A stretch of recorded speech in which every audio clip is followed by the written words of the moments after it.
shout mga idol. Ang pagbabalik ng biyaherong walang biyahe. Arador TV lang malakas mga idol. At dahil nga sinisipag tayo ngayon, magbabaklas tayo ng chamber na may singaw. At una nga sa lahat mga idol, para to sa mga wala pang experience kung paano magbaklas ng chamber, dahil ito ay sobrang delikado mga idol. Ang magandang gawin nyo dyan mga idol, lalagyan muna natin ng susi sa likod. Susihan muna natin para mahatak yung pinaka tawag nito, pinaka spring sa may loob ng chamber. Dahil nga delikado yan, kaya yan pumatay ng tao pagka nagkamali ka. At yung susihan, pinapakita ko pa.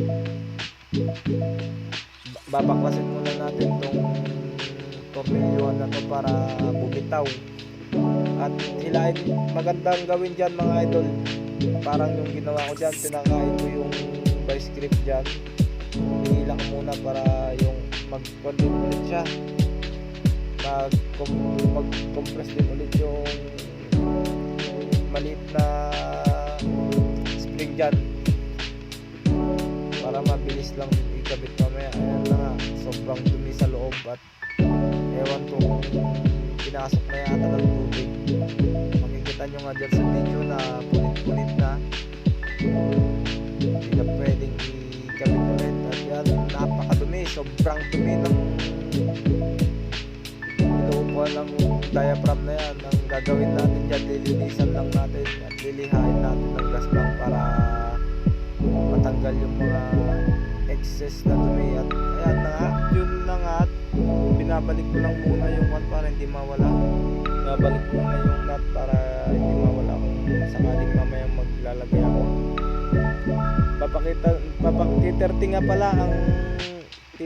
pala ang good nung lalagay nating diaphragm mga idol. At ayan, nakikita naman sa video yung bagong diaphragm at may katak pa. Ayan yung luma mga idol, punit-punit na. Mahirap na magpondo ng hangin dahil na sinisingaw. Sobrang mahirap din talaga magbaklas ng chamber. Ayan, nililinisan ko pa ngayon chamber at babalik ko na yung bagong chamber. Sinukat-sukat pa ng magaling kong tito. Ayan, at pinasting ko na nga rin dahil lapat na lapat naman. Lilihain ko pa pala yung inuupuan ng chamber na yan dahil napakadumi. Dahil ini-store ko ako ng mga kasamaan ko na yan, nanghihiram-hiram pa sila na mga liabi at mga gamit ko. Yung dito ko nagbaklas siya ng roller dahil nga nililipat na daw ng mga ibon yung mga nag-wit sa kanyang trap. Kaya tayo social, pinapakita ko yung social at tawag ito. Siguraduhin naka-vice grip din yung isang pinakarad nung chamber natin para mabilis lang siya ikabit mamaya mga idol. At ayan, habang nakabitaw nga yung nilagay kong vice grip, ayan, hirap na hirap ako maglagay dyan kasi hindi ko alam kung anong diskarte gagawin ko dyan. Sobrang payat na nga ng arador na yan, hilahin. Ayan, doble trabaho ginagawa mo pare ko, wag naman. Ayan, hirap na hirap tayo dyan mga pare ko. At meron din yung makulit na hiram ng liabe. Apak pa sa kabila. Ayan, palikulit. Apak pa, arador. Sige, kaya mo yan. Huwag kang panghinaan ng loob. Apak pa, sige. Bilis, arador. Ay, bumalik na naman. Ayan na naman. Hila, sige. Kapit, konting-konti na lang. Sige na. Ayan yan. Medyo maganda na nga yung pagkahila ko dyan. At inipan ko pa. Kala mo naman Kala mo kala mo mangkukulam mga idol. At ayan, ibabalik ko na yung diaphragm tsaka yung lalapat ko na siya para mabilis magawa. Lakad naman ng lakad tong mga kasama ko na to.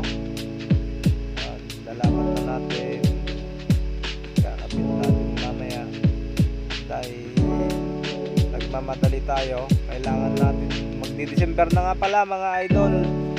Gagawa tayo ng truck at habang nakikita ng ating boss, magpapasipsip tayo ng konti para malaki-laki yung bonus natin. De, joke lang mga idol. Syempre para sa kaligtasan natin, kung ano man yung mga sira ng truck natin, gagawin natin para iwas abala na rin sa mga biyahe natin. Kaya sinusuksok ko na nga, ilalagay ko na, pinabalik ko na yung pinaka-lock mo jumper na yan. Ayan, hirap pa ako magbalik dyan dahil yung painante ko may ginagawa rin, busy din sa kanyang ginagawa. Para pala maglapat dyan, pupungin nyo habang pinupukpok, hinihigpitan para maglapat ng mabuti mga idol. Sa punto na nga yan ay malapit ko ng mabuo. Pinupukpok ko na lang para kumain yung nut sa tornilyuhan. Tsaga-tsaga lang para walang magiging aberya sa daan mga idol. Babalik ko na nga yung nut, papakain mo lang ng konti, tas ayan, sinesentro ko lang at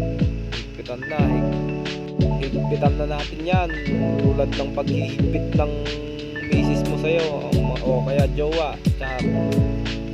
Tas ayan, higpitan habang higpitan natin.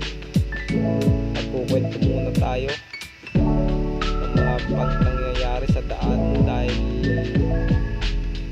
mahirap nga naman ang isang buhay ng driver. Akala nyo lang madali pero mahirap.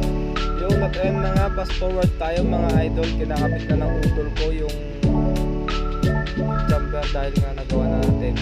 Nakabit ko na sa utol ko, ako naman ang kukuha sa kanya. Huwag natin ipagdamot ang mga kaalaman mga idol.